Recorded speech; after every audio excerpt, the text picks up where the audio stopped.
Hi, I'm Dan Primack, and welcome to Axios Recap, presented by General Motors. Today's Tuesday, March 16th. The number of daily vaccinations is up, U.S. retail sales are down, and we're focused on an Amazon warehouse in Alabama.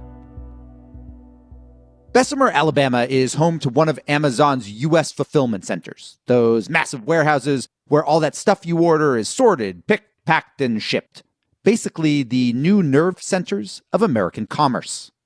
But Amazon's Bessemer facility isn't just one of many. It's ground zero for the most serious U.S. unionization push in Amazon's history, with nearly 6,000 employees expected to vote yay or nay by a March 29th deadline. If successful, it would embolden Amazon worker unionization efforts elsewhere. If unsuccessful, those other labor attempts could be stillborn. 4 things to know. 1. Amazon, which last year recorded a $21 billion profit, does not want its fulfillment centers to be unionized, and there are reports of anti-union tactics being deployed in Bessemer. The company also tried, but failed, to persuade the National Labor Relations Board to require the votes be made in person rather than by mail. 2. Amazon argues these employees are already well compensated, with full-timers making more than $15 per hour plus benefits. Union organizers, though, say this is as much about safety and other working conditions, like bathroom breaks, as it is about pay, although they obviously want the right to collectively bargain pay. 3. Some Amazon facilities in Europe have unionized, but Bessemer would be the first one in the U.S. 4. There is some bipartisan support for the Bessemer effort. Republican Senator Marco Rubio of Florida last week expressed support, while President Biden issued a statement supporting unionization efforts broadly, although it was a message clearly aimed at Amazon without saying the word Amazon. The bottom line, this will be the digital age's most important labor vote. In 15 seconds, we'll go deeper with journalist Alec McGillis, who just wrote a new book about Amazon. But first, this. This episode is brought to you by Shell. From the time you get up to the time you wrap up, there's a lot to do. So, at Shell, get 3 things done at once. Fill up with Shell gasoline, which is scientifically proven to help improve your mileage. Then, save on gas and snacks with fuel rewards and in-store rewards. Make the most out of your stop with Shell. Compared to minimum detergent gasoline, measured using industry standard and Shell proprietary tests. Helps to protect key fuel system components such as intake valves from the buildup of performance-robbing deposits. Actual effects and benefits may vary according to vehicle type, driving conditions, and driving style. We're joined now by Alec McGillis, a reporter for ProPublica and author of the new book, Fulfillment, Winning and Losing in One-Click America. So, Alec, let's start down in Alabama. What's at stake with this union vote? There's so much at stake. I mean, it's just extraordinary that this book is coming out just as this vote is happening. We'll know soon how it turns out. One of the sort of core chapters of my book is about the story of a steel mill in Baltimore that used to be the largest steel mill in the world and is now the home of not one but 2 Amazon warehouses. The mill was wiped completely clear, and now you've got all these warehouses there. And it's just so striking to see everything kind of come full circle, where guys were once making $35 an hour there because they had union representation. They had fought for decades to get that kind of pay, those kind of benefits, that kind of self-control.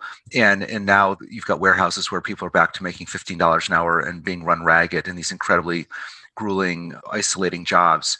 And really the question of whether we can get back to that kind of middle-class existence that you had at the steel mill, a more stable kind of existence, really depends partly on whether you can get some kind of organizing into those warehouses the way you did at the mills. Are you surprised that this union push is starting in Alabama, say, as opposed to a place like Baltimore? I mean, Alabama's a right-to-work state. I certainly was surprised when it first started taking root there, but it's worth keeping in mind, actually, that Alabama has more of a history of unions than other deep southern states, partly because the state was home to the sort of the heart of the southern steel industry.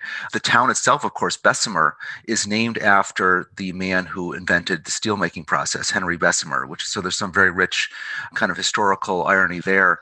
And then you also do have a lot of the organizing there is being done by the poultry workers in the area, which I find to be another kind of very compelling detail.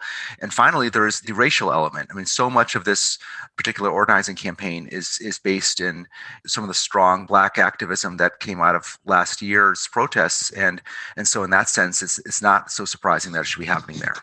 Alec, Amazon's response to this unionization effort is to say to the folks in Bessemer, we're paying you on average more than $15 an hour. You're getting medical, dental benefits, even a 401k. In short, what are you complaining about?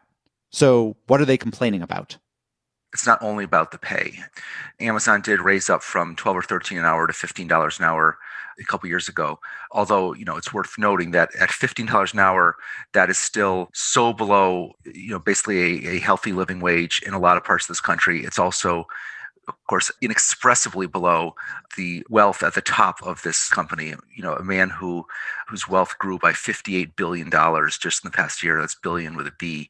But for the workers, it's more than just the pay. It's also about having a say within these warehouses. The work is so grueling. The productivity expectations are so incredibly high.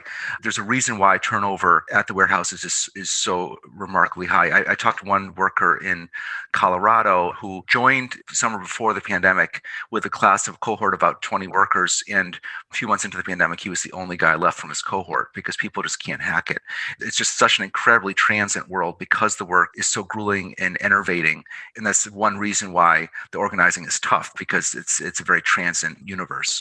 This is the first major unionization effort in an Amazon facility for several years, but one's never succeeded in the U.S. before. And there's a lot of pundits who are pretty skeptical that this one's going to succeed.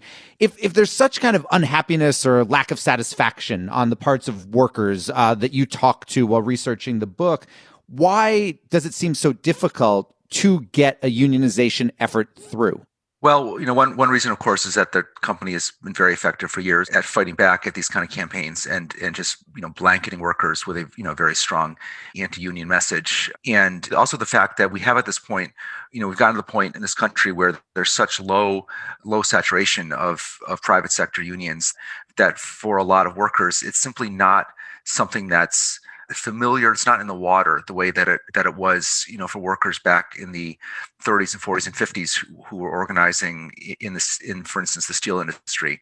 It's just not. It's something that's almost kind of been lost from the local culture in a lot of these places. And so we'll see how it turns out. The fact that there's even a fight on Amazon's hands in Alabama does say something. It does say something about workers really being ready to take another look at this. Alec, Amazon's concern, of course, is that if this unionization effort in Alabama succeeds, it could spread to other fulfillment centers and other sorts of facilities. Is that a justified fear? Absolutely. I mean, I think that it would just be a huge boost to efforts elsewhere. The fact is that the warehouses really are, in some sense, kind of tailor-made for organizing. There are a lot of parts of our economy now that are difficult to organize. You're seeing it now with, say, all the gig workers. How do you organize Uber drivers? But these warehouses here are really kind of, in a sense, kind of more old-fashioned in the sense you have all hundreds and hundreds of thousands of workers in a single place doing this low-wage, grueling work, really just kind of, in a sense, waiting to have some kind of organization and sort of self-direction and autonomy brought to their existences. So you could definitely see this spread.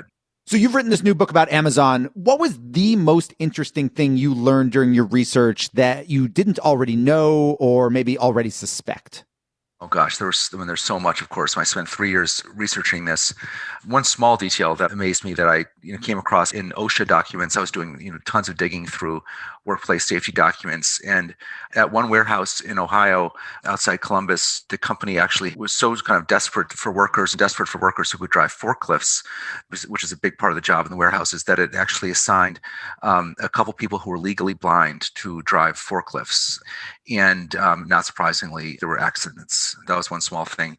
More broadly, I think I was just struck by the extent of the tax credit hunting, tax subsidy gaming by the company. I got all this email traffic from FOIAs and public information requests showing just how aggressive the company was and how obsequious the local officials were in doling out tax subsidies to the company in exchange for warehouses and data centers.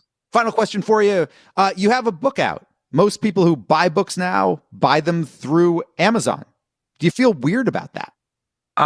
There's certainly an irony there. And what I've just generally been telling people is that I'm happy for them to read the book any way they can get it. I know that for some people, Amazon is maybe the most convenient thing if they don't live near a bookstore or what have you. But there are so many independent booksellers out there who are eager to sell the book. I've been hearing from some of them who got early copies of it and who are just really, become big champions of the book because it really speaks to what they've been seeing in their world. So, so I urge people to get it at an independent bookseller if they can. But bottom line, please, read the book any way they can. Alec MacGillis, the name of the book is Fulfillment: Winning and Losing in One-Click America. Thank you so much for joining us. Thanks very much. Welcome back.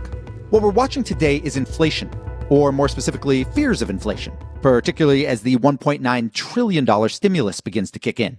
Bank of America this morning released the results of its monthly survey of investment fund managers, showing that inflation was picked by them as the top so-called tail risk threat. It's the first time in over a year that COVID-19 didn't come in first, although the pandemic and potential vaccine rollout problems did still get cited more than things like a stock bubble or Biden's tax and regulatory proposals.